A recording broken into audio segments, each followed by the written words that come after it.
ایک سوال یہ بھی بہت کامن ہے، جب یہ پتہ لگ جاتا ہے کہ ہمارا بچہ کم سن رہا ہے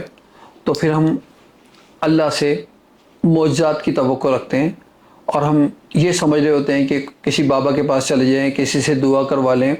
یا کوئی ایسی دوا ہے جس سے یہ اس کی سماعت بحال ہونا ممکن ہو۔ تو اگر کسی کو ایسا لاس اور آ رہا ہو جو سینسری نیورل ہیئرنگ لاس ہے، وہ کسی بھی لیول کا ہو، تو اللہ سے دعا تو کرنی چاہیے، لیکن دعا سے جنگ فتح نہیں ہوتی، اس کے ساتھ جہاد بھی کرنی پڑتی ہے دعا کے ساتھ ساتھ۔ تو جہاد یہ ہے کہ اس وقت کی جو سہولت ہے آپ وہ لگائیں۔ اگر اس وقت کی سہولت کم سننے والے بچے کے لیے ہیئرنگ ایڈ ہے، آپ ہیئرنگ ایڈ لگائیں اور اس کی پراپر اسپیچ تھراپی کروائیں، تو آپ کا بچہ انشاءاللہ نارمل بچوں کی طرح بولنے لگے گا۔ ہیئرنگ ایڈ اگر آپ ڈیلے کریں گے تو اس کی اسپیچ ڈیلے ہو جائے گی۔ تو بچہ جو ہے ماں کے پیٹ سے سن رہا ہوتا ہے پیدا ہونے سے پہلے، جب ہم ہیئرنگ ایڈ لگاتے ہیں تو وہ دن بچے کا سننے کا پہلا دن ہوتا ہے۔ ہیئرنگ ایڈ لگانے کے بعد اگر ہم پراپر اس کی اسپیچ تھراپی کروائیں گے تو آپ کا بچہ بہتر سن سکے گا۔ ایک اور چیز اسپیچ تھراپی کے حوالے سے میں یہاں کلیئر کر دوں کہ الحمدللہ ہم مسلمان ہیں، ہمارے یہاں اسپیچ تھراپسٹ بہت اچھے اسپیچ تھراپسٹ ہیں، لیکن جہاں اسپیچ تھراپسٹ اویلیبل نہیں ہے وہاں ہمارے پاس جو قاری ہوتے ہیں، وہ جو نورانی قاعدہ یا دیگر قاعدے ہیں ان کے جو الفاظ کی ادائیگی کرواتے ہیں، پروننسیشن، تو وہ انہیں پتہ ہے کہ آواز کی ادائیگی کہاں سے کروانی ہے، الف کی کہاں سے کروانی ہے، بے کی کہاں سے کروانی ہے، تے کی کہاں سے کروانی ہے، ٹے کی کہاں سے کروانی ہے۔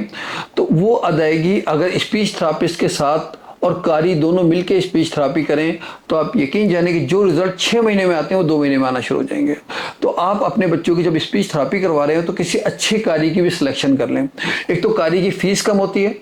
اور دوسرا یہ کہ اس سے فائدہ بہت زیادہ ہوتا ہے۔ تو آپ کی ویڈیو کے توسط سے میں لوگوں کو یہ پیغام دینا چاہتا ہوں کہ جن کے بچوں کے اسپیچ تھراپی کی پرابلم ہو، اگر انہیں اسپیچ تھراپسٹ اویلیبل نہیں ہے یا اویلیبل ہے، وہ قاری کی خدمات زیادہ ضروری حاصل کریں، تو انشاءاللہ ان کو بہت فائدہ ہوگا۔ اس کے علاوہ ایک سوال اور کامن ہے کہ بھئی ہم بچے کو آلہ تو لگواتے ہیں لیکن بچہ آلہ اتار کے پھینک دیتا ہے، اب کیا کریں؟ بے تحاشا لوگ ایسے ہیں کہ وہ تنگ آ جاتے ہیں اور بچے کو پھر آلہ نہیں لگاتے، اور وہ آڈیولوجسٹ کے پاس جاتے ہیں، اور بہت سارے آڈیولوجسٹ آلہ تو بیچ دیتے ہیں لیکن وہ ان کو گائیڈ نہیں کر پاتے کہ اس طرح آلہ لگائیں۔ تو اس کے لیے بہترین طریقہ ہے وہ یہ کہ جب آپ کسی بچے کو آلہ لگائیں تو اس کے لیے کچھ ایسے ٹوائز لے لیں، ایسے کھلونے لے لیں جن کھلونوں کے ذریعے بچہ آنکھوں سے لائٹ بلنگ ہوتی ہوئی دیکھ رہا ہو اور کانوں سے آواز سن رہا ہو۔ مطلب کھلونے کے اندر روشنی کی لائٹیں بھی جل رہی ہوں اور اس میں سے آواز بھی نکل رہی ہو۔ تو ہوگا یہ